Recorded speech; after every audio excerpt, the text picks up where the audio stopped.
In 2045, Indonesia will face the golden era of the nation's quality. Demographic bonus always echoes the message to the public about how our starting point today will determine our fate in the next 21 years. One of them is the role of youth. How we behave in preparing our quality and ability to become leaders also determine the quality of Indonesia to competing at the international level. One of them is the role of education.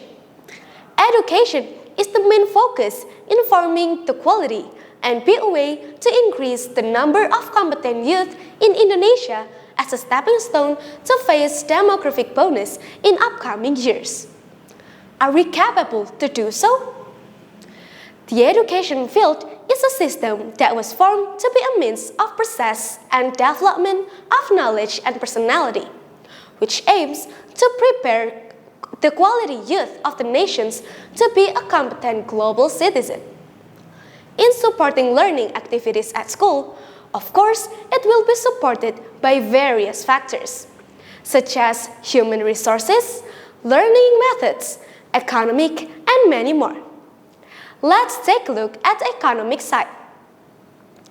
Learning activities that takes place at school certainly cannot proceed without financial support. Based on the Education Financing Service Center data released in 2021, the total budget revenue for operational assistance funds for Indonesian schools ranges from 900,000 until 1.9 million rupiah each student in a year.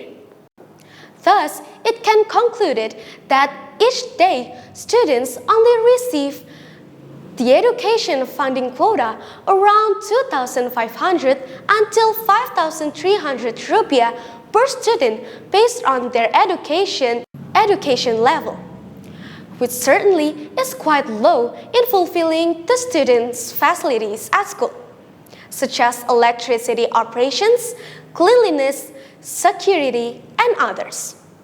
Therefore, not a few schools are starting to inviting donors to prepare additional funds to support the fulfillment of facilities that cannot be covered by operational assistance funds. Therefore, inviting donors as financial supporters is the best choice. Let's take a look at today's situation. Can schools carry out their vision as educational institutions?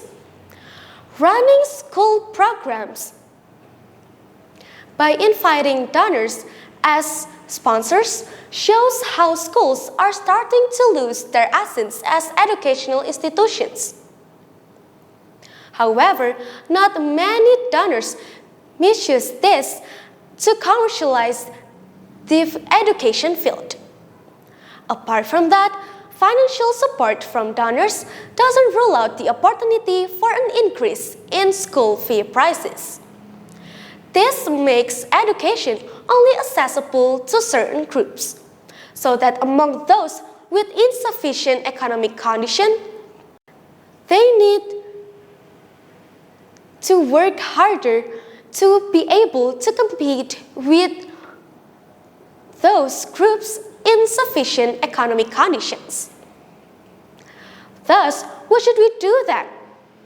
I think it's better for the school to conduct in-depth research into the background and life traces of the donors so they can minimize the commercializing education. Another solution is the school can guarantee the quality of education. So there's a neutral side who's able to guarantee the clean proceeding of educational institutions without any illegal transactions. The most important is the role of students in fostering curiosity of problem solving.